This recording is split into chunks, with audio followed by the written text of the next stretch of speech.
नमस्कार दोस्तों। देखिए प्यारे बच्चों, जो हमारी लास्ट क्लास हुई थी उसमें हमने राजस्थान के इतिहास के जितने भी महत्वपूर्ण कंसेप्ट हैं और शुरू से लेकर के यानी प्रागैतिहासिक काल से लेकर के और आधुनिक काल तक हमने बात की थी। तो आरपीएससी सेकंड ग्रेड का जो फर्स्ट पेपर है जीके वाला, उसमें आपके एक टॉपिक आता है जो कि सभ्यता स्थलों से संबंधित है और 4 टॉपिक आपको पढ़ने हैं। ये 4 टॉपिक आपको पढ़ने हैं इसमें। तो हम राजस्थान के इतिहास की शुरुआत कर रहे हैं यहां से। तो कौन से हैं ये? Ancient culture and civilisation of Rajasthan. तो इसमें क्या क्या पढ़ना है हमको? कालीबंगा, आहड़, गणेश्वर और बेराट। इन चारों की सभ्यता और संस्कृति के बारे में पढ़ना है। कैसी संस्कृति थी, कैसे लोग रहते थे, मकान कच्ची ईंटों के थे, पक्की ईंटों के थे, नालियां ठीक नहीं थी, या जो फसल है वो किस तरह की उगाते थे, क्या क्या इनके शौक थे, जैसे खेल वगैरह हैं, कौन से खेल खेलते थे, या पशु किन जो पशु है वो पास में रखते थे, अनाज किस तरह का प्रयोग करते थे। तो इन सब चीजों के बारे में जो है वो हमें पढ़ना है। तो आज हम शुरुआत कर रहे हैं। आज हम पढ़ेंगे कालीबंगा के बारे में। तो आपके 4 ही हैं टॉपिक में, ये कालीबंगा, आहड़, गणेश्वर और बेराट। तो आज हम क्या पढ़ेंगे? कालीबंगा। एक एक टॉपिक ले लेके चलेंगे हम, यानी इन चारों टॉपिक के बारे में आपकी यहां की कल्चर और सिविलाइजेशन के बारे में पढ़ना है। इन चारों टॉपिक का, कालीबंगा, आहड़, गणेश्वर और बैराट। और आपकी परीक्षा में निश्चित रूप से इनमें से कोई ना कोई क्वेश्चन आएगा। 100% आता है इन चारों में से। कई एक क्वेश्चन तो आपका 100% कन्फर्म है और 2 क्वेश्चन भी आ सकते हैं। कई बार 3 भी आ जाते हैं, तो कोई बड़ी बात नहीं है। तो आज हम पढ़ेंगे कालीबंगा के बारे में। देखिए, कालीबंगा से पहले मैं आपको कुछ और चीजें बता दूं। जैसा कि मैंने आपको लास्ट अच्छा, इसके बाद में देखिएगा नोट्स की जो मैं अगर बात करूं, तो जहां ये राजस्थान हिस्ट्री के फोल्डर में नोट्स अपलोड हो रहा है, वहीं इनके आगे पीछे जो है उसी रो में जो है ये नोट्स वगैरह भी मैं अपलोड करता रहूंगा। इसके लिए पहले मैं सोचा था अलग से फोल्डर बना देंगे नोट्स का, लेकिन वही है, फिर आपको बार बार जैसे हिस्ट्री में वीडियो देखा, फिर वापस बैक आकर के फिर आपने नोट्स खोला, तो उस एक ही फोल्डर के अंदर जैसे यहां वीडियो है ये कालीबंगा का, तो इसी के आसपास ही यहीं आगे जो है ये नोट्स आपको मिल जाएंगे पीडीएफ फॉर्मेट में। और जैसे नोट्स हो सकता है 2 घंटे बाद, 5 घंटे बाद, या नेक्स्ट डे जो है वो वहां अपलोड किए जाएं। तो वीडियो आते ही ऐसे मत मैसेज करने लग जाना कि सर नोट्स अपलोड करो, नोट्स अपलोड करो। मैं अपने आप ही कर दूंगा वो 24 घंटे के अंदर अंदर। तो धैर्य के साथ पढ़ते रहें। तो अब इसमें देखिएगा प्राग ऐतिहासिक काल, पाषाण काल के बारे में मैंने आपको बताया था कि जो प्राग ऐतिहासिक काल है वहां मुख्य रूप से किसका प्रयोग होता था? पत्थरों का। पत्थर के औजार होते थे और जीवन कैसा होता था? जंगली। ये वो बिल्कुल पूरी तरह से जंगली रहते थे। अब वो जो जंगल के अंदर ही रहते थे।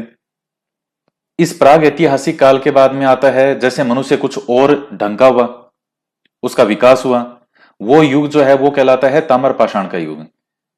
तो यहां जो जीवन है वो कैसा था? ग्रामीण। जैसे ग्रामीण रूप में रहते हैं, गांव में रहते हैं। औजार तांबा और पत्थर। यहां जो पूरा पाषाण का ये जो प्राग ऐतिहासिक काल है इसमें मुख्य रूप से पत्थर के औजार थे, लेकिन चूंकि ये ताम्र पाषाण है तो यहां तांबे का भी प्रयोग होगा, पत्थरों का भी होगा, और साथ में तांबा जो धातु है इसका भी प्रयोग होता था, तांबे का। और यहां जो बस्तियां हैं वो आपको मिलती है, जैसे एक फेमस बस्ती का नाम आता है सोथी। ये बीकानेर से हनुमानगढ़ वाला जो क्षेत्र है वहां आपको सोथी संस्कृति के अवशेष मिलते हैं। अब ये सोथी आगे कहां आ रहा है, कहां आएगा, ये मैं आपको बताऊंगा। इसी कालीबंगा के अंदर ही हमको पढ़ना है, इसलिए मैंने यहां पर ये नाम लिखा है सोथी संस्कृति या सोथी। और इसके अलावा अब जैसे ताम्र पाषाण के अवशेष जो हैं वो हमें एक और स्थान पर मिलेंगे, गणेश्वर। तो वो भी ताम्र पाषाण में आ जाएगा। तो आप देख लीजिए, हड़प्पा या सिंधु घाटी सभ्यता से भी प्राचीन स्थल है गणेश्वर का। इसी से प्राचीन जो हमें मिलती है सोथी संस्कृति, जो कि इससे पहले है, हड़प्पा से पहले। तो इसको प्राक हड़प्पा कहा जाता है। प्राक हड़प्पा का मतलब होता है हड़प्पा से पूर्व। और फिर इसके बाद में आती है हड़प्पा सभ्यता, या जिसको सिंधु घाटी सभ्यता भी कहते हैं। हड़प्पा सभ्यता, सिंधु घाटी सभ्यता, यह सभ्यता कैसी थी? नगरीय सभ्यता। और भारत की पहली कोई अगर नगरीय सभ्यता है तो वो सिंधु घाटी सभ्यता ही है। पक्के मकान, पक्की चीजें, मतलब ऐसी ऐसी चीजें आपको मिलेगी, आप देख के हैरान रह जाओगे। मैं आपको एक छोटा सा उदाहरण बताता हूं। हड़प्पा जो स्थान है, यहां पर 27 माले की बिल्डिंग मिली थी जब इसकी खुदाई हुई। आज के टाइम में भी अगर कोई बिल्डिंग बनाई जाती है, 27 फ्लोर बनाने में बहुत जोर आता है। तो हड़प्पा के अंदर उस समय मिली थी, तो सर्वोच्च एक नगरीय सभ्यता थी ये। कितना व्यापार होता था वो तो खैर, जो सिंधु घाटी सभ्यता इंडियन हिस्ट्री पढ़ते हैं तब वहां इन चीजों के बारे में चर्चा होती है। तो ये कैसी थी? नगरीय सभ्यता थी।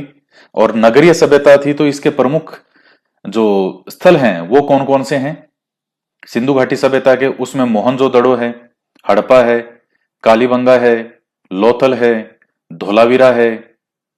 तो ये सब जो है ये कुछ महत्वपूर्ण स्थान है। हालांकि सिंधु घाटी सभ्यता के तो बहुत सारे स्थान हैं, ये कुछ मेन मेन मैंने इसमें यहां पर लिखे हैं। तो इन स्थानों में जो महत्वपूर्ण हमें पढ़ना है वो है कालीबंगा। तो पहली चीज आपकी क्लियर हो गई होगी कि जो कालीबंगा स्थल है ये किस सभ्यता का स्थल है? तो ये सिंधु घाटी सभ्यता का स्थल है, यह हड़प्पा सभ्यता। कई बार हम सीधा बोल देते हैं इसको कालीबंगा सभ्यता। ये चीज सही नहीं है। कालीबंगा एक स्थल है, सभ्यता तो एक ही है, वो है सिंधु घाटी सभ्यता, ये या हड़प्पा सभ्यता आप इसको बोल दो। हड़प्पा सभ्यता भी इसलिए बोलते हैं क्योंकि हड़प्पा पे सबसे पहले खोज हुई थी, इसलिए बोल दिया जाता है। तो कालीबंगा एक स्थल है किसका? सिंधु घाटी सभ्यता का। तो आपसे क्वेश्चन परीक्षा में पूछ सकता है कि कालीबंगा जो है वो स्थल निम्नलिखित में से किस सभ्यता का है या किस समय का है? तो आपको दे सकता है ताम्रपाषाण, प्राग ऐतिहासिक, नवपाषाण, या कुछ और नाम दे देगा, या वैदिक काल। तो आपको पता होना चाहिए सिंधु घाटी सभ्यता का स्थल है कौन सा? कालीबंगा। तो अब हम आगे पढ़ते हैं कालीबंगा के बारे में। और कालीबंगा के बारे में एक मजेदार चीजें, क्योंकि आपका सिलेबस जो है वो बहुत आराम से पढ़ेंगे हम, तो कुछ से बातें जो इनके साथ की जुड़ी हुई है वो भी मैं आपको बताता चलूंगा। देखिए, जब 1947 में भारत आजाद हो गया, आप जानते हैं ये भारत है और इधर पाकिस्तान। तो जब भारत आजाद होता है तो पाकिस्तान और भारत दो टुकड़े हो गए। अब मोहनजोदड़ो और हड़प्पा, ये जो सबसे महत्वपूर्ण स्थल थे, इतने बड़े स्थल, ये दोनों कहां चले गए थे? पाकिस्तान में। क्योंकि हड़प्पा और मोहनजोदड़ो है, ये है कहां पर? ये वर्तमान में पाकिस्तान में स्थित है। क्योंकि उस समय तो ये भारत में स्थित थे, लेकिन 1947 में जब अलग हुआ, विभाजन हुआ, तो ये दोनों तो पाकिस्तान में चले गए। तो फिर पाकिस्तान ने ये दंभ, यानी एक तरह का घमंड, अहंकार भरना शुरू कर दिया कि हड़प्पा और मोहनजोदड़ो जो इतने महत्वपूर्ण स्थल थे पूरी सिंधु घाटी सभ्यता के, वो दोनों अब हमारे हैं, आपके पास में क्या है? तो पाकिस्तान ने ये जो दावा था, पाकिस्तान जो दावा कर रहा था, ये इस दावे को भारत सरकार ने एक चुनौती के रूप में स्वीकार किया। और भारत का जो पुरातत्व विभाग है, उन्होंने ये पूर्वी पंजाब की तरफ, राजस्थान, गुजरात, यहां उत्खनन कार्य करने शुरू कर दिए। तो उसी के फलस्वरूप जो प्रसिद्ध पुराविद थे अमलानंद घोष, उन्होंने राजस्थान में कालीबंगा और दूसरे ऐसी महत्वपूर्ण टीलों को खोज निकाला था। तो इस तरह से चीज शुरू हुई। और बाकी जो आप देख रहे हैं कि मोहनजोदड़ो, हड़प्पा, ये तो लगभग पहले के हैं, लेकिन ज्यादातर जो स्थल आप देखेंगे 1947 के बाद में खोज इनकी की है, ये मिले हैं। क्योंकि फिर खोज शुरू हुई कि भाई यहां कहीं और भी तो होंगे। कालीबंगा जो है ये है कहां पर? ये वर्तमान हनुमानगढ़ जिले के अंदर स्थित स्थान है। ये देखिए मैप में, ये हनुमानगढ़ जिला है। तो यहां हनुमानगढ़ जिले में स्थित है कालीबंगा। और इस कालीबंगा के पास में ही एक दूसरा स्थान और स्थित है, पीलीबंगा। चूंकि ये बंगा से मतलब यहां चूड़ियां हैं, तो कालीबंगा नाम इसलिए पड़ा क्योंकि काली चूड़ियां मिली, और पीलीबंगा जो है यहां मिली पीली चूड़ियां। तो मैं दोनों ही स्थान पे गया हुआ हूं, दोनों पास पास हैं, कालीबंगा और पीलीबंगा। और तो इसके बाद में जिला हनुमानगढ़, खोज 1951-52 में की गई थी, किसके द्वारा? अमलानंद घोष के द्वारा। तो बहुत बार परीक्षा में क्वेश्चन पूछा जाता है, ये तो इतना बेसिक क्वेश्चन हो चुका है कि आपको याद होना चाहिए।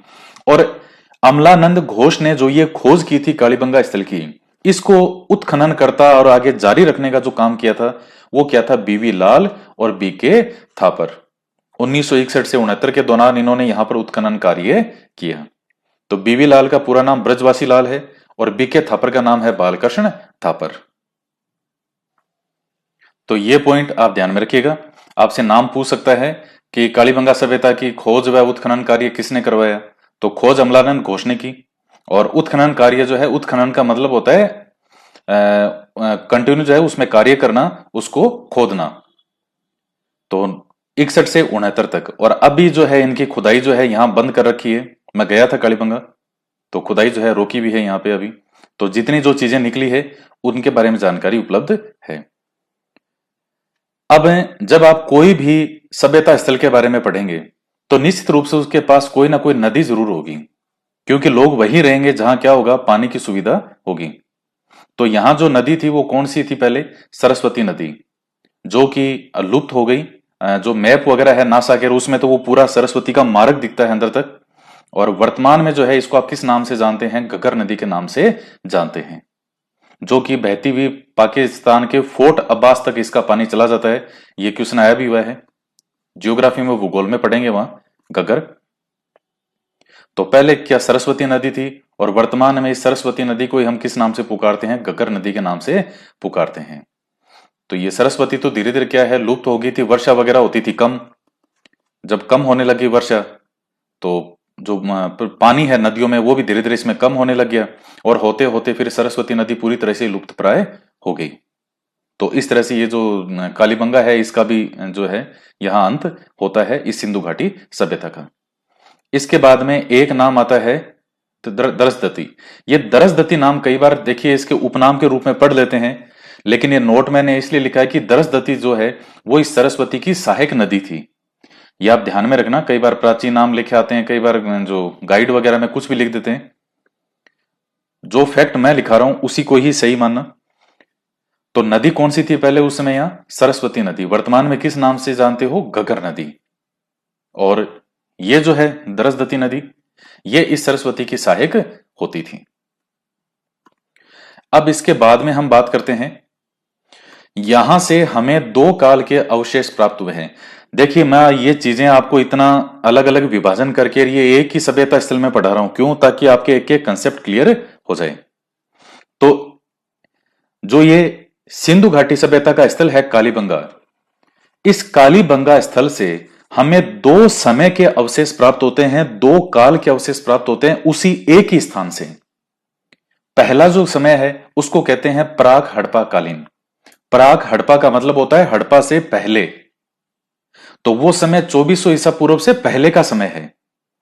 तो उस समय को इसको सोथी संस्कृति के नाम से जाना जाता है, जो कि कैसे मिलते हैं, ग्रामीण अवशेष।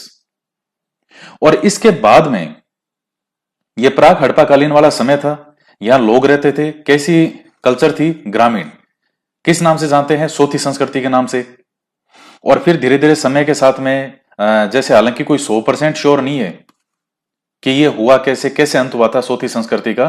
कोई कहता है बाढ़ से हुआ, कोई कहता है भूकंप आया, कोई कहता है कुछ हुआ।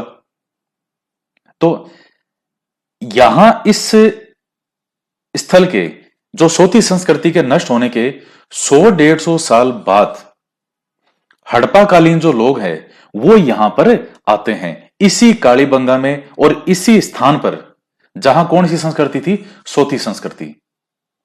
और इसी के ध्वंसावशेषों पर, कहां पर, ध्वंसावशेषों पर जो बचे कुछ शेष थे और ऊपर मिट्टी की परतें परतें धीरे धीरे जमता गया, जमता गया, जमता गया। 100-150 साल बाद में जब हड़प्पा से लोग यहां आए, दूसरे स्थानों से जो सिंधु घाटी सभ्यता के लोग थे, और वो यहां पर आके बस गए, उनको यह जगह ठीक लगी। तो जब वो लोग यहां पर आकर के बसे, तो वो जब लोग जहां रहे, घर बनाया, उनको भी नहीं मालूम था कि उनके नीचे कोई एक संस्कृति दबी हुई है जो उनके आने से 100-150 साल पहले नष्ट हो चुकी थी। तो ये जो दूसरा समय है ये हड़प्पा कालीन कहलाता है, और इसका समय है 2250 ईसा पूर्व से 1750 ईसा पूर्व। यानी इसका जो समय है वो सिंधु घाटी सभ्यता का समय है। तो ये और यहां जो आपको मिलेगी एक तरह से किस तरह की चीजें मिलेगी, नगरीय वाली। जबकि प्राक हड़प्पा वाली जो ये संस्कृति है यहां, उसमें आपको कैसे मिलेंगे, ग्रामीण अवशेष मिलेंगे। तो इस चीज को आप ध्यान में रखिएगा। कई बार आप पढ़ते हैं कि जो कालीबंगा से आपको कच्ची ईंटें मिली है, कच्चे घर मिले हैं। एक तरफ आप ये भी पढ़ते हो कि पक्के घर भी मिले हैं, पक्की नालियां भी मिली है। तो कई बार विद्यार्थी को समझ नहीं आता ये हो क्या रहा है। ये चीज इसीलिए मैंने आपको ये अलग अलग लिखा है कि हमारा टॉपिक है सिंधु घाटी सभ्यता का महत्वपूर्ण स्थल है कालीबंगा। लेकिन वो जो कालीबंगा स्थल है, वो केवल हड़प्पाकालीन लोगों के बारे में जानकारी नहीं मिलती केवल कालीबंगा से। वहां हड़प्पाकालीन लोगों के आने से पहले भी एक संस्कृति विद्यमान थी। तो यानी सिंधु घाटी सभ्यता से पहले भी यहां एक संस्कृति विद्यमान थी जिसको सोती संस्कृति कहा गया, और इसी को ही दूसरा नाम हमने दे दिया। हमने तो क्या, जो पुरातत्ववेत्ता है, कालीबंगा प्रथम। ये जो प्राक हड़प्पा कालीन का समय है सोती संस्कृति का, इसको कालीबंगा प्रथम नाम दिया गया। जैसे मैं आपको एक उदाहरण और बता रहा हूं। आज हम यहां पर रह रहे हैं, मान लीजिए जयपुर में रह रहे हैं, और कुछ बाढ़, भूकंप या कोई भी ऐसी घटना हुई जिसके कारण जितने भी लोग बाग थे वो सब मारे गए, सब खत्म हो गया। अब यहां पर धीरे धीरे धूल मिट्टियां आती गई, आंधी आती गई, और जहां हम रहते थे उसके ऊपर धीरे धीरे मिट्टी की परतें जमती गई, जमती गई, जमती गई, जमती गई, जमती गई, जमती गई, जमती गई। और उसके बाद कहीं से सिंधु घाटी सभ्यता का ये जो एरिया था, लगभग 13-13.5 लाख वर्ग किलोमीटर का पूरा एरिया, वहां से सिंधु घाटी सभ्यता में अलग अलग स्थलों से जो है हड़प्पा कालीन जिसको कहते हैं, वहां से लोग जो है वो इधर घूमते घुमाते यहां पर आए। उनको ये जगह सही लगी और वो यहां पर आकर के उन्होंने रहना शुरू कर दिया। तो जहां लोग कालीबंगा में रह रहे थे, इन्हीं धवसा से ऊपर ही रहने लगे। इनको भी नहीं पता था कि यहां नीचे कोई संस्कृति दबी हुई है, जो कि कैसी संस्कृति थी, एक ग्रामीण संस्कृति थी। और ये ग्रामीण संस्कृति के अवशेष हमें मिले कैसे, जब अमलानंद घोष जी ने इसकी खोज की यहां, फिर ये बीवीलाल बीके थापर ने जो है इस स्थल को जो है वो खोदना शुरू किया। तो अब जब यहां काम चलता गया, चलता गया, चलता गया, तो पहले तो यूं मिला कि सिंधु घाटी सभ्यता का स्थल जो है वो हमें यहां से ये चीज मिल रही है, ये मिल रही है। लेकिन फिर अचानक खोदते खोदते कुछ ऐसी चीजें मिली कि उन्होंने कहा यार ये चीजें कैसे मिल सकती है इस सभ्यता में। सिंधु घाटी सभ्यता एक नगरीय सभ्यता है, हर चीज, जो चीज कैसी मिलेगी, पक्की मिलेगी। ये कच्ची चीजें कहां से मिलनी शुरू होगी, कच्चे घर, कच्ची ईंटें। तब पता चला, धीरे धीरे खोते खोते पता पड़ा कि यहां तो एक और है दबी हुई संस्कृति इसके नीचे, इसी स्थान पर। तो ये प्राक हड़प्पा को खोदने के लिए हमें 60 मीटर तक खुदाई करनी पड़ी। 60 मीटर आप समझ के देख लीजिए कि कितना होता है। 60 मीटर बहुत होता है। सीधा ऊपर से नीचे की तरफ आप खुदाई करते हो, तब जाकर के हमें नीचे ये मिला है। तो आप ये चीज समझ गए होंगे। कई जगह कुछ लिखा मिलता है, क्यों लिखा मिलता है, वो क्यों लिखा मिलता है। अब प्राक हड़प्पा कालीन अवशेष हमें कौन कौन से मिले हैं, यानी ये सोती संस्कृति को जो है उसी स्थान पर पश्चिमी टीला, इसमें जब जो ये बीवीलाल बीके थापर के द्वारा इस स्थान की खुदवाई की गई, तो वहां 2 टीले हमें मिले, एक पश्चिमी टीला और एक पूर्वी टीला। अभी मैं आगे समझाऊंगा आपको। तो जो पश्चिमी टीला है, उस पश्चिमी टीले के नीचे ये दबी हुई थी, ये जो सोती संस्कृति है। तो इस ये जो पश्चिमी टीले के नीचे दबी हुई संस्कृति थी, ऊपर तो ये थी हड़प्पा वाले। और क्या क्या मिला हमें, मकानों में दरारें मिली है जो भूकंप के बारे में बताती है।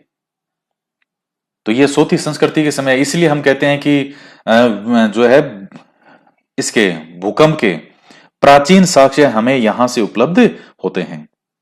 तो वो जो भूकंप के प्राचीन साक्ष्य उपलब्ध होते हैं, वो कालीबंगा के अंदर भी कौन से समय के, प्राक हड़प्पा के। तो जब खुदाई हुई और जो समय निकाला गया कि भाई ये तो हड़प्पा से पहले के जो मिलिए दरारें, ये जो सोती संस्कृति जो सबसे नीचे दबी हुई थी, तो उससे हमें भूकंप के साक्ष्यों के बारे में पता चलता है कि यहां भूकंप के प्राचीन साक्ष्य मिलते हैं कालीबंगा में। और कालीबंगा के अंदर भी और पढ़ो तो जो प्राक हड़प्पा वाला समय था, जिसको आप सोती संस्कृति कहते थे। उसके बाद हमें यहां से जुते हुए खेतों के साक्ष्य मिले हैं।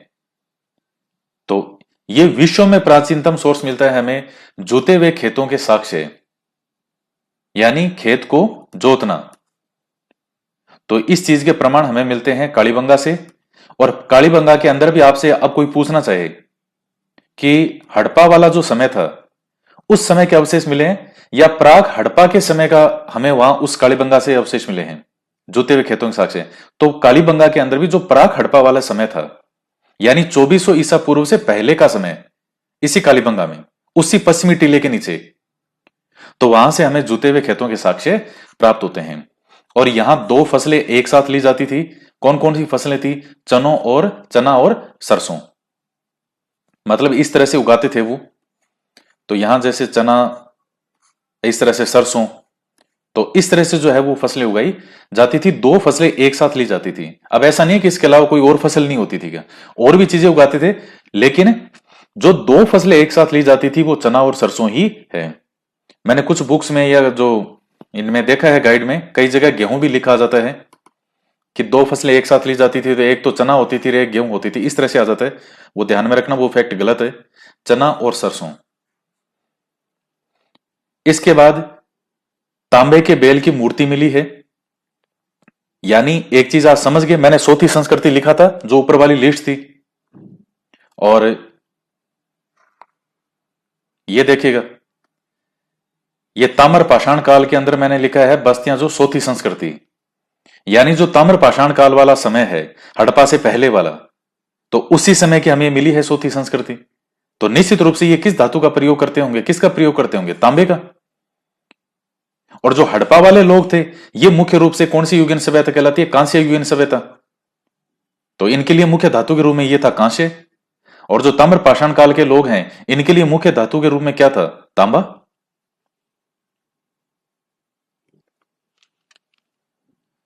तो यहां से हमें क्या मिली है? तांबे के बैल की मूर्ति।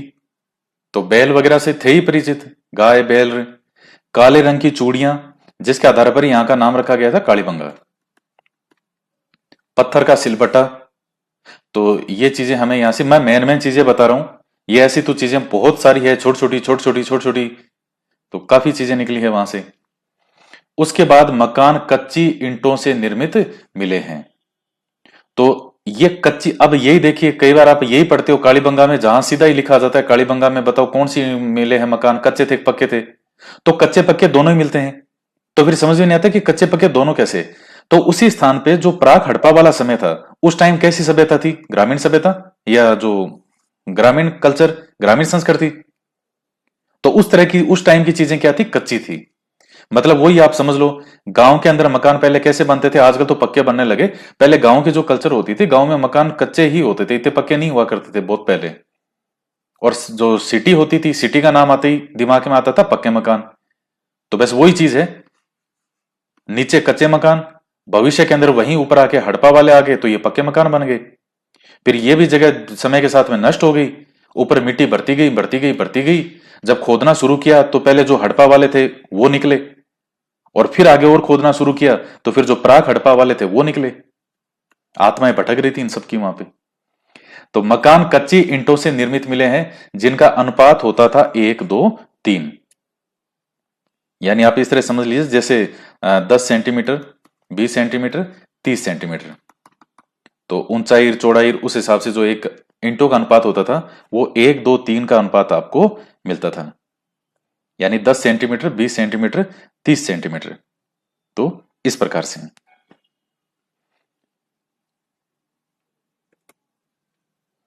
इसके बाद अच्छा, एक चीज और मैं आपको बता दूं जानकारी के लिए, कच्ची ईंटों से निर्मित तो मेन रूप से मिले थे मकान, लेकिन कुछ हमें पक्की ईंटें भी मिलती है इस प्राक हड़प्पा वाला जो समय था, जिसको आप कालीबंगा प्रथम के नाम से कहो या प्रथम काल कह लो इसका, कालीबंगा सभ्यता का, कालीबंगा जो स्थान है इसका।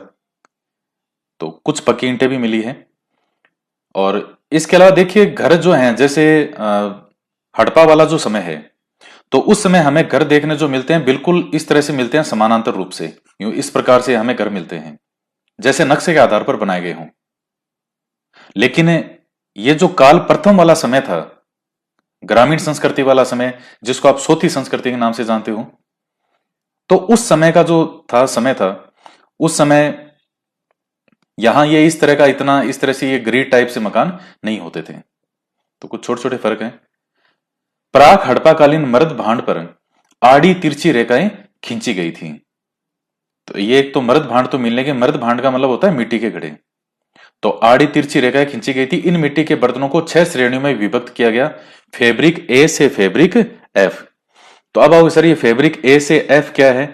देखिए, यही मतलब है कि समय के साथ साथ में कुछ उनमें बदलाव और चेंज। जैसे हम कोई पहले चीज लाते थे, शुरू में जैसे फोन आता था मोबाइल का, कितना कैसा फोन होता था, सिर्फ बात बात कर पाता था। फिर धीरे धीरे समय के साथ में जिनकी बड़ी स्क्रीन होती थी ऐसे फोन आने लगे। आते आते समय के साथ में एंड्रॉयड फोन आए। तो उसी तरह से ये जैसे जैसे बर्तनों के अंदर भी धीरे धीरे डेवलप होता गया, कुछ चेंज होते गए, तो उसी को इन्होंने नाम दे दिया फैब्रिक ए से फैब्रिक एफ। तो बस इतना सा ये जानकारी आपके लिए ये सफिशिएंट है फैब्रिक वाली। बाकी कोई सामान्यतः ये ऐसा नहीं पूछता फैब्रिक में से। उसके बाद 60 मीटर तक खुदाई करनी पड़ी, तब ये सब अवशेष हमको मिले हैं। तो 60 मीटर तक खुदाई करी तब जाकर के ये प्राक हड़प्पा वाले अवशेष मिले। मृद भांडों को विभिन्न चित्रों से अलंकृत किया गया था। जैसे मृद भांड यानी जो घड़े थे, उनके ऊपर ऊपर कुछ खूबसूरत से चित्र बनाए जाते थे अलग अलग तरह के। तो उन चित्रों से इन मृद भांडों को सजाया जाता था। और कुछ पक्की ईंटें भी हमें मिली है। और इसके अलावा जैसे और चीज मैं आपको बताऊं, तो ये जो प्राक हड़प्पा वाला समय था, कालीबंगा प्रथम जिसको कहते हैं, इस समय भी इन सब के बाहर, इस बस्ती के बाहर एक क्या था, परकोटा। परकोटा एक तरह से मान लीजिए चार दीवारी। तो उस समय भी, उस संस्कृति के अंदर भी यहां परकोटा स्थित था। यानी जैसे लंबाई मान लीजिए इसका 250 मीटर के आसपास ऐसे हो गया, और इस तरह से हो गया 180 मीटर। तो वहां जो इस तरह से ये एक चारों तरफ होता था परकोटा सुरक्षा के लिए, और यहां फिर जो है भवन बनाए जाते थे, अंदर लोग यहां पर रहते थे। तो वो सुरक्षा के लिए परकोटा बनाया जाता था। और ये जो परकोटा है, या आप इसको सुरक्षा दीवार कह लो, ये चीज हमें हड़प्पा वाले समय भी देखने को मिलेगी। तो ये मेन मेन चीजें हमने प्राक हड़प्पा वाला जो समय है कालीबंगा में, वो देख लिया। अब देखिए, अब धीरे धीरे जैसा मैंने आपको बताया कि ये जो कालीबंगा प्रथम का समय या प्राक हड़प्पा का समय है, यहां पर जो भी घटनाएं घटी हुई, 100% श्योर कोई नहीं है कि ये अंत कैसा हुआ, अंत कैसे हुआ था इस संस्कृति का। लेकिन इतना है कि लगभग उसके 100-150 साल बाद उसी स्थान पर ये हड़प्पाकालीन लोग आते हैं, और यहां आकर के अपना इन्होंने रहना शुरू कर दिया। तो इसका समय जो है वो 2250 ईसा पूर्व से 1750 ईसा पूर्व का समय कहलाता है। सिंधु घाटी सभ्यताकालीन अवशेष हमें यहां से प्राप्त होते हैं। नगरीय आप इसको कह सकते हो, शहरी अवशेष कह सकते हो, कांस्य युगीन सभ्यता भी आप इसको कह सकते हो। किसको? सिंधु घाटी सभ्यता को।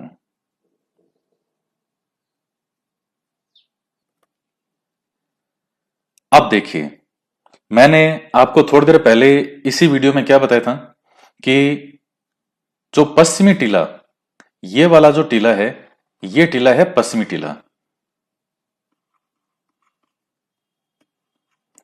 और इसी पश्चिमी टीले के नीचे से जो है हमें क्या प्राप्त हुए हैं, ये जो सोथी वाला जो समय है, और इसके ऊपर हड़प्पा वाला। तो ये तो था पश्चिमी टीला, और ये है पूर्वी टीला। जब इनकी खुदाई की गई तो हमें दो टीले प्राप्त हुए, एक तो पूर्वी टीला और एक तरफ था पश्चिमी टीला। पश्चिमी टीले के ऊपर ये दुर्ग, पश्चिमी टीला का जो हड़प्पाकालीन वाला समय है, तो उस समय जब खुदाई हुई तो दो मिले हमें। पश्चिमी टीला वाला जो समय है, ये इस क्षेत्र को क्या कहते थे, पश्चिमी टीले वाला जो है इस स्थान को तो कहते थे दुर्ग या गढ़ी क्षेत्र। अब हम कौन से समय का पढ़ रहे हैं? हड़प्पा सभ्यता का समय पढ़ रहे हैं, हड़प्पा का। उस समय क्या था यहाँ पे, जो कि नगरीय सभ्यता थी, नगरीय चीजें मिलेगी हमें, पक्की चीजें मिलेगी। तो दो भाग है, पश्चिमी टीला और पूर्वी टीला। तो जो पश्चिमी भाग है, यहां इस पश्चिमी भाग से हमें क्या मिला है, ये दुर्ग या गढ़ी क्षेत्र भी इसको कहते थे। और इस दुर्ग या गढ़ी क्षेत्र वाला जो पश्चिमी टीला है, इसी के ही और ज्यादा और आगे से आगे खुदाई करते गए तो इसी के नीचे हमें सोथी संस्कृति के अवशेष मिले थे। और जो पूर्वी टीला है, ये क्या था, पूर्वी भाग। यानी जब खुदाई की गई, टीले थे, टीलों को खोदा गया, तो उस संदर्भ में मैं कह रहा हूं पूर्वी टीला या पश्चिमी टीला। और इन टीलों के बाहर, यानी ये जो बस्तियां हैं, ये बस्ती टीला क्या बस्तियां जो है, इन बस्तियों के बाहर ये सुरक्षात्मक दीवार होती थी, ये वाली, इसे कहते हैं परकोटा, या आप सुरक्षात्मक दीवार कह लो। तो जो दुर्ग और गढ़ी क्षेत्र था, उसके बाहर भी हमें सुरक्षात्मक दीवार मिली, और इधर वाला जो भाग था, पूर्वी भाग, यहां भी हमें सुरक्षात्मक दीवार मिली है। देखिए हड़प्पा के जो बाकी स्थान हैं, हड़प्पा कालीन सभ्यता के जो बाकी स्थल हैं, वहां जो ये पूर्वी भाग था जिसमें आम लोग रहते थे, जनता रहती थी, यहां चारों तरफ सुरक्षात्मक रूप से परकोटा हमें नहीं मिला है।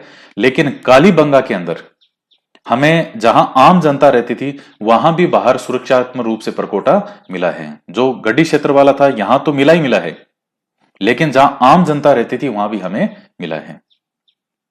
तो उस समय कालीबंगा के दो भाग ये बस्तियों के थे, एक तरफ तो पश्चिमी भाग था और एक तरफ था पूर्वी भाग। जो पश्चिमी भाग है, इसको दुर्ग या गढ़ी क्षेत्र भी कहते थे, और पूर्वी भाग जो था, यहां आम जनता कर रहती थी, इसको नगर क्षेत्र कहते थे। अब जो पश्चिमी भाग है, उसमें क्या क्या मिला है, जिसको दुर्ग या गढ़ी क्षेत्र कहते थे? तो इसमें एक तो सार्वजनिक महत्व की जो इमारतें थी, आज भी जैसे मान लीजिए उदाहरण के तौर पर बताऊं, जैसे मैं जयपुर की बात करूं, तो जो भी सरकारी ऑफिस वगैरह या जो भी महत्वपूर्ण चीजें हैं, सचिवालय, ये सारी चीजें आपको एक जगह मिल जाएगी, और बाकी जगह आम जनता रहती है। अब तो चारों तरफ जैसे बस गए इस तरह से। तो ये जो मेन स्थान हो गया, ये कौन सा था? सार्वजनिक महत्व की इमारतें, सार्वजनिक चीजें। तो उसी प्रकार से आप समझिए इसको।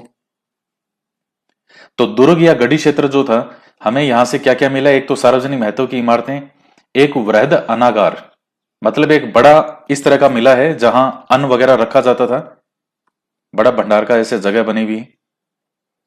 इसके अलावा दुर्ग या गढ़ी क्षेत्र से हमें और क्या क्या मिला है? यहाँ पे क्या क्या होता था इसमें? चौपाल। चौपाल क्या होती है? जहां पर लोग वगैरह बैठते थे, बातें करते थे, जैसे गांव में होती है चौपाल, तो उस तरह से हमें दुर्ग या गढ़ी क्षेत्र के अंदर हमें चौपाल भी मिली है। नेक्स्ट पॉइंट क्या है? कच्ची ईंटों से निर्मित चबूतरे पर 7 अग्निकुंड मिले हैं, जिनमें एक अग्निकुंड में हिरण की अस्थियां मिली है, जो कि बलि प्रथा का साक्ष्य है। इसमें दो तीन चीजें महत्वपूर्ण है। एक तो ये कि उस समय हमें बलि प्रथा के भी साक्ष्य प्राप्त होते हैं कि लोग बलि भी देते थे। और कैसे? कि जो अग्निकुंड है, अग्निकुंड में हिरण की अस्थियां मिली है, इसका मतलब जैसे ये चबूतरा है, और इस चबूतरे के ऊपर ये 7 अग्निकुंड या यज्ञ वेदिकाएं, हवन वेदिकाएं, इस तरह से ये चबूतरा है, इसके ऊपर हमें 7 इस तरह से अग्निकुंड मिले हैं। तो अब ये मेन बात ये है कि जो वो चबूतरा था, वो किन ईंटों से निर्मित था? वो कच्ची ईंटों से निर्मित था। कितनी मजेदार चीज है ये, कोई एग्जाम में आया हुआ भी है क्वेश्चन ये, कि जो 7 अग्निकुंड हमें प्राप्त हुए हैं, वो जिन पर स्थित है ये अग्निकुंड, तो वो जो चबूतरा बना हुआ है वो किससे है? वो कच्ची ईंटों से निर्मित है। हालांकि पक्की ईंटें हैं यहाँ लोगों के पास, लेकिन फिर भी ये किससे निर्मित था? कच्ची ईंटों से। और एक अग्निकुंड से हिरण की अस्थियां मिली है, जिससे हमें यह पता चलता है कि अच्छा ये कोई हिरण विरण की बलि दी है, इसका मतलब जानवरों की भी बलि देते होंगे। और दोहरी सुरक्षा दीवार, तो बाहर जो है वो हमें इसकी सुरक्षा दीवार प्राप्त होती है, दोहरी। तो ये ध्यान में रखिएगा। तो जैसा कि मैंने आपको ऊपर बताया था, दोहरी सुरक्षा दीवार आप समझ गए होंगे, कि जो कालीबंगा है, यहां पर जो गढ़ी क्षेत्र है उसके बाहर भी, और जो नगर क्षेत्र है उसके बाहर, तो दोनों के बाहर जो है हमें सुरक्षात्मक दीवार मिलती है। तो इसी को ही हमने नाम दिया है दोहरी सुरक्षा दीवार। तो ये आपका हो गया इधर। इसके बाद हम नगर क्षेत्र के बारे में बात करते हैं। तो जो दूसरा भाग था वो नगर क्षेत्र कहलाता था। यहां की जो सड़कें हैं, पक्की ईंटों से निर्मित थी, और एक सड़क दूसरी सड़क को समकोण पर काटती थी। मतलब यहां जो सड़कें हैं वो किस प्रकार से थी? इस प्रकार से, यूं यूं यूं और इस तरह से, मतलब इस तरह से सड़कें थी। आप जयपुर ही देख लीजिए, सवाई जय सिंह ने जयपुर जब बसाया तो नक्शे के आधार पर ही बसाया था। तो उसी तरह से ये सड़कें जो है ये समकोण पर एक दूसरे को काटती थी, पक्की ईंटों से निर्मित सड़कें हुआ करती थी। और ये जो जाल सा ऐसा दिखता है सड़कों का, तो इसी को हम क्या कहते हैं? ग्रिड। तो ये नाम भी कभी आ सकता है। तो नगर क्षेत्र में आम जनता रहती थी, लोग रहते थे, और जो हाई लोग हैं वो कहाँ रहते थे? वो दुर्ग में रहते थे। तो इनमें आने जाने के रास्ते होते थे, मतलब जैसे सुरक्षा दीवार है तो बाहर आने जाने के तो रास्ते होते थे। अब ये जैसे मान लीजिए ये द्वार तो मैंने ये बना दिया ऐसे, इधर ये इस तरह के दिखाने के लिए कि देखिए आने जाने के लिए होते थे। बाकी जैसे दुर्ग में दो द्वार होते थे, एक तो उत्तरी द्वार होता था, एक जो है क्या होता था, दक्षिणी द्वार। तो उत्तरी द्वार की तरफ से जो प्रवेश कर सकते थे या जा सकते थे वो केवल अभिजात वर्ग के लोग होते थे, यानी जो पैसे वाले या वो वाले। और जो दक्षिणी द्वार था उससे जो है वो कौन जाते थे? आम जनता जाती थी। तो ये थोड़ा सा पॉइंट इनका ध्यान में रखिएगा। इसके बाद में हम बात करते हैं ग्रिड या जाल, जो सड़कें इस तरह से काटती संपूर्ण पे। नगर के एक भाग में पक्की सड़कें और पक्की नालियां नहीं मिली, संभवतः लकड़ी की नाली का प्रयोग करते होंगे। तो देखिए सिंधु घाटी सभ्यता की एक बहुत महत्वपूर्ण विशेषता थी जल निकास, और पानी जल निकास की इतनी इतनी शानदार व्यवस्था थी इनकी। तो ऐसी व्यवस्था भी यहां भी थी, लेकिन जो ये कालीबंगा है इसके एक भाग में हमें पक्की सड़कें और पक्की नालियां नहीं मिली। तो हो सकता है पक्की सड़कें नहीं मिली, उधर लोग बाग बहुत ज्यादा वैसे रहते होंगे, गरीब रहते होंगे उस टाइप, उस साइड में कोई। और पक्की नालियां नहीं मिली, ये देखिएगा, ये जो एक भाग था नगर का, ये तो मैंने बनाया है एक भाग का, मतलब इस तरह से जो एक भाग था नगर का, तो वहां हमें जो है वो पक्की सड़कें और पक्की नालियां नहीं मिली। तो पक्की नाली नहीं मिली इसलिए हम कहते हैं कि लकड़ी की नाली का प्रयोग करते होंगे। इस पॉइंट को समझने की आवश्यकता है। लकड़ी की नाली के कोई प्रमाण मिले नहीं है कि कोई लकड़ी की नाली हमें मिली है, क्योंकि लकड़ी तो एक बार जब मिट्टी में दब जाए तो वो कुछ वर्षों में नष्ट हो जाती हो। तो चूंकि वहां मिली नहीं है और लोग रहते हैं तो 100% नाली तो उन्होंने बनाई होगी। तब हम अंदाज लगाते हैं, जो पुरातत्ववेत्ता है ये अंदाज लगाते हैं कि निश्चित रूप से इस क्षेत्र की एक तरफ की जो नाली है वो लकड़ी की रही होगी, तभी अब जो है वहां सब कुछ वो नष्ट होगी तो हमें कोई नाली नहीं मिली वहां। तो संभवतः उन्होंने कौन सी नाली कौन सी बनाई होगी? लकड़ी की बनाई होगी, जो समय के साथ में नष्ट हो गई। पक्की ईंटों वाली नालियां जो बनाई थी वो तो मिलेगी वैसी की वैसी। तो ये थोड़ा पॉइंट में देखिए कितना जो है एक मामूली सा फर्क है समझने का, कि लकड़ी की नाली के अवशेष मिले हैं, तो इसका मतलब ये नहीं है कि लकड़ी मिली है वहां पे नाली में, कुछ भी नहीं मिला। इसलिए अंदाजा लगाते हैं कि वहां नाली जो निश्चित रूप से कैसी रही होगी? लकड़ी की रही होगी। इसके बाद में हम बात करते हैं, मकान जो है वो पक्की ईंटों से निर्मित मिले हैं हमें यहां पे। और अब इसमें दो प्रकार की छत, मकान में दो प्रकार की छत से मतलब है, एक तो आंगन जो फर्श होता था, आंगन आप जिसको कहते हो घर का आंगन, और एक होता है ऊपर जिसको आप कहते हो छत। तो यहां ये भाषा यही मिलती है कि दो प्रकार की छत मिली है। तो फर्श और जो ऊपर का होता था, तो वहां इस साइज की ईंटों का प्रयोग किया जाता था, 1, 2 और 4 के अनुपात में, यानी 7.5 सेंटीमीटर, 15 सेंटीमीटर और 30 सेंटीमीटर। यानी जो ईंट होती है इस तरह से, उसकी लंबाई चौड़ाई और ऊंचाई, तो वो सारी जो है मिला जुला के जो है उसका होता है 7.5 × 15 × 30। जबकि उसमें हमने देखा था जो पहले वाला था, हड़प्पा से पहले का समय, तो उसमें था 10:20:30 सेंटीमीटर का अनुपात। यहां हमें मिला है 7.5 × 15 × 30 सेंटीमीटर। तो मकानों में तो इस साइज की ईंटों का प्रयोग होता था, यानी 1:4 का अनुपात होता था ईंटों का।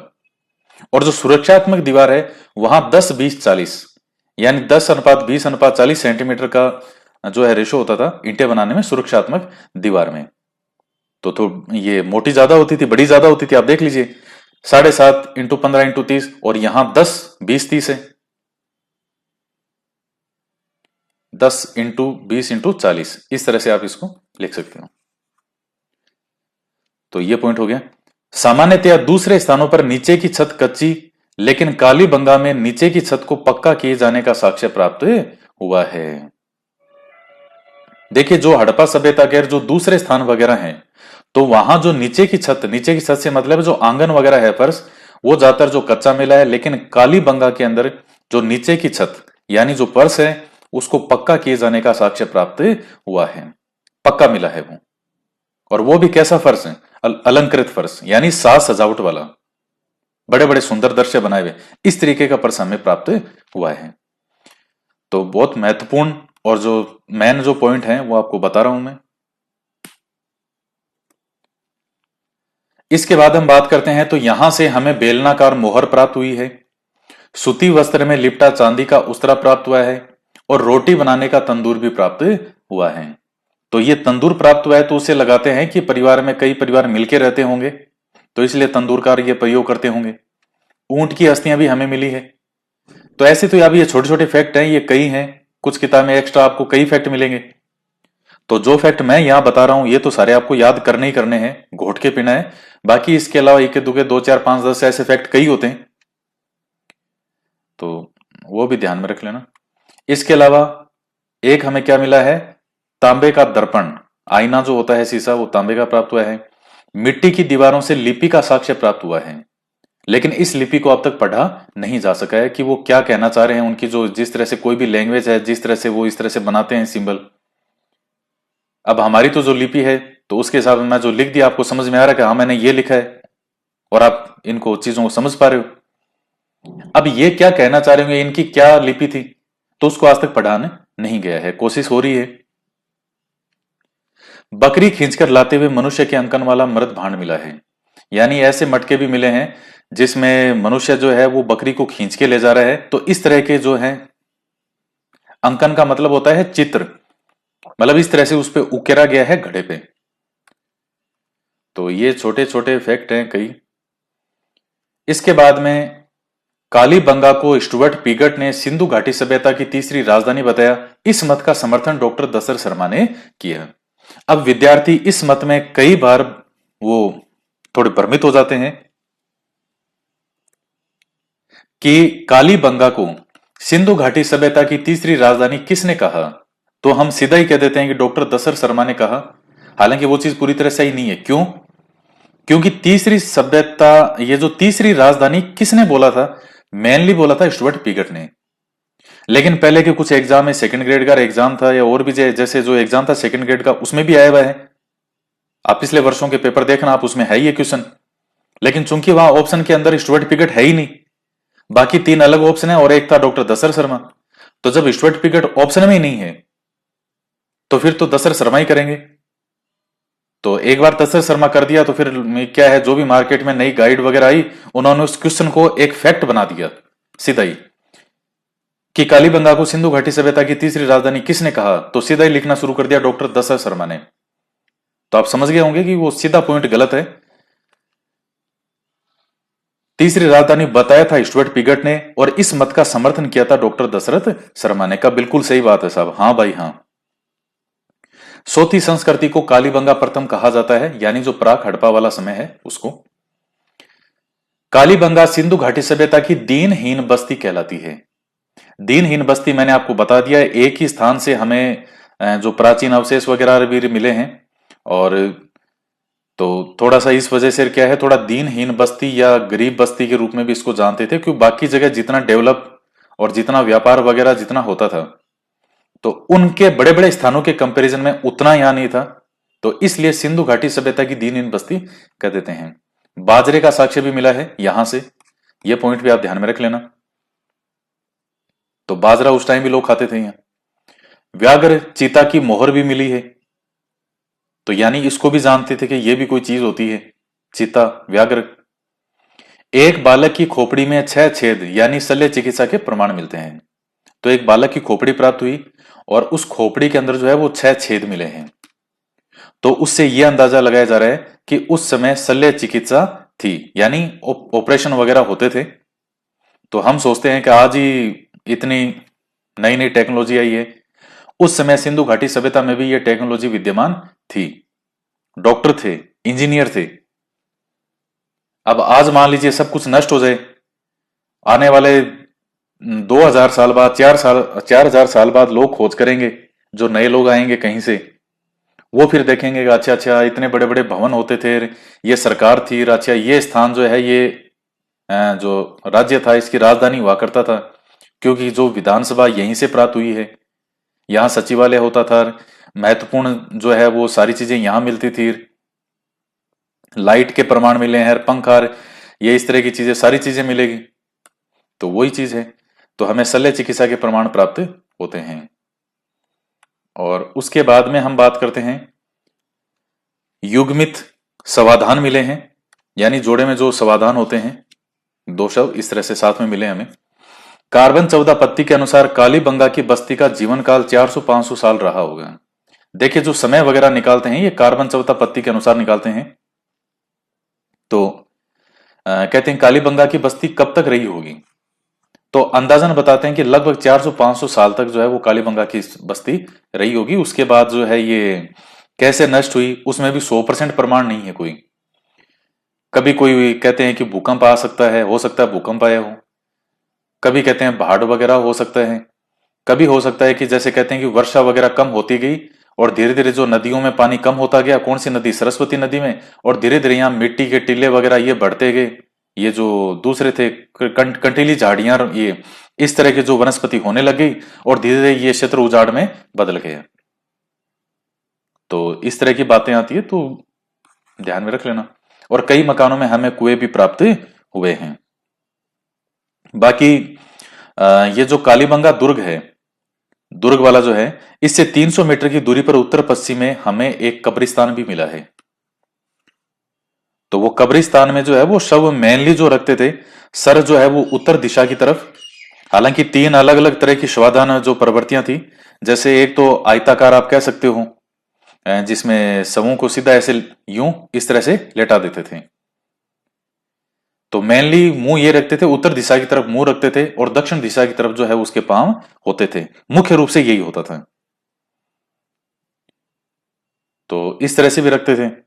बाकी वर्ताकार जो बनाए जाते थे गर्त, इस तरह से खड्डे वगैरह वर्ताकार बनाकर उसके अंदर भी सबको रखते थे। तो इस तरह से जो है ये अलग अलग तरह के मिलते थे। तो इस पर कोई कब्रिस्तान मिलता था, एक आपको मेन ये ध्यान रखना है कि हाँ, शव जो है वो क्या करते थे, कब्रिस्तान मिला है इनको दफनाते थे। तो शवों को रखते थे, बस ये चीज थोड़ी ध्यान में रख लेना। सर पांव वगैरह कभी नॉर्मली पूछता नहीं है, लेकिन मेनली उत्तर दिशा की तरफ सर होता था, दक्षिण की तरफ पांव होता था। कई जगह आपको अलग अलग मिलता है, लेकिन पॉइंट यही सही माना जो मैं आपको बता रहा हूं। और कालीबंगा में इसी जो ये कब्रिस्तान है, एक कब्र के अंदर तांबे का दर्पण भी मिला है। यह पॉइंट ध्यान में रख लेना कि एक कब्र में तांबे का दर्पण भी मिला है। तो मतलब जब किसी व्यक्ति को दफनाया होगा, अब जो भी है कब्र, कोई महिला की हो सकती है या पुरुष की हो सकती है, तो उसके साथ तांबे का दर्पण था। तो हो सकता है कोई जो अपना, लोगों को क्या होता है, फेस जो चेहरा है वो आईने में देखने का बहुत शौक होता है। महिलाएं भी ज्यादातर क्या करती है, उनका जो पर्स होता है उसमें एक आईना रखती है छोटा सा। तो कई क्या करती है, बार बार वो चेहरा देखती रहती है उसमें। तो कईयों को तो ये चीजें देखिए हर समय की है। मानव स्वभाव जो है वो लगभग वही रहता है जो मनुष्य का मेनली स्वभाव है। वक्त बदलता है, चीजें बदलती है, नई नई चीजों का आविष्कार होता है, लेकिन मानवीय जो मूल रूप से स्वभाव है वो वही रहता है। चाहे हजारों साल पहले था, चाहे लाखों साल पहले था, और चाहे आगे भी लाखों साल बाद में आएगा। तो तांबे का दर्पण मिला है, उस वक्त यही था। इसके अलावा जैसे आपको कई यहां से और भी चीजें मिलेंगे, घिया पत्थर, वो आपको यहां से इसी कालीबंगा से मिल जाएगा।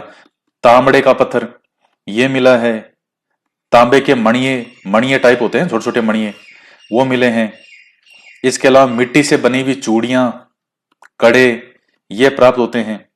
शंख वल्य आभूषण, जो शंख की तरह के आभूषण हमें प्राप्त होते हैं। मिट्टी के खिलौने, गाड़ियां, मिट्टी की गाड़ियां, वो हमें प्राप्त हुई है। शतरंज, ये खेलते थे। शतरंज, चौसर, इनकी गोटियां मिली हमें। मरण मूर्तियां मिली है, जिसमें मानव की है, पशु की है, पक्षियों की है। तो इस तरह से चीजें बहुत प्राप्त हुई है। और बाकी जानवर वगैरह जो है कालीबंगा वाले, ये पशु वगैरह कौन से अवशेष वगैरह हमें कई मिले हैं, पशुओं के अवशेष। जैसे मान लीजिए बैल है, कौन सा बैल, कुबड़ वाला बैल। तो कुबड़ वाला बैल के, क्योंकि मोहरे वगैरह उस तरह की मिली है, तो उसी से पता लगाएंगे क्या क्या यहां मिला होगा। या तो जानवर की जो उसकी मिले कोई हड्डियां वड्डियां, या फिर ये लोग जो चीज बनाते थे।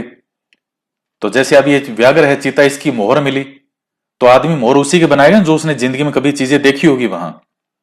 तो ये जो है वो पशु था चीता उसमें या। बाकी जैसे भैंस है, गाय वगैरह है। अब बैल है तो बैल के साथ गाय भी होगी। कई बच्चे बड़े मासूम होते हैं, उनको नॉर्मल कह दो कि बैल का जिक्र बार बार होता है इसमें, तो कहते हैं कि यहां से बैल प्राप्त हुआ था, मतलब बैल होते थे। तो पूछते हैं सर गाय भी होती थी क्या? अरे तो जब बैल होते हैं तो गाय तो होगी, गाय के बिना बैल आएगा कहां से? तो बैल है, गाय है, भैंस, भैंसार, सुअर, ये हाथी, ऊंट, गधे, सुअर, बारहसिंगा। और जैसे दूसरे पशुओं की बात करें, जंगली पशुओं की, गेंडा। तो ये है। और ये जो बैल था कुबड़ वाला बैल, इसकी अस्थियां भी हमें कई मिली है। और जो मेन जो सबसे ज्यादा अस्थियां वगैरह वो कुबड़ वाले बैल की मिली है। तो उससे अंदाजा ये लगाते हैं कि जो कुबड़ वाला बैल है वो उस समय एक महत्वपूर्ण पशु यहाँ का रहा हो गया। यानी बैल जो है वो एक महत्वपूर्ण पशु था, सामान ढोने वगैरह का, जो गाड़ियां खींचने के काम में लेते थे कुबड़ वाले बैल को।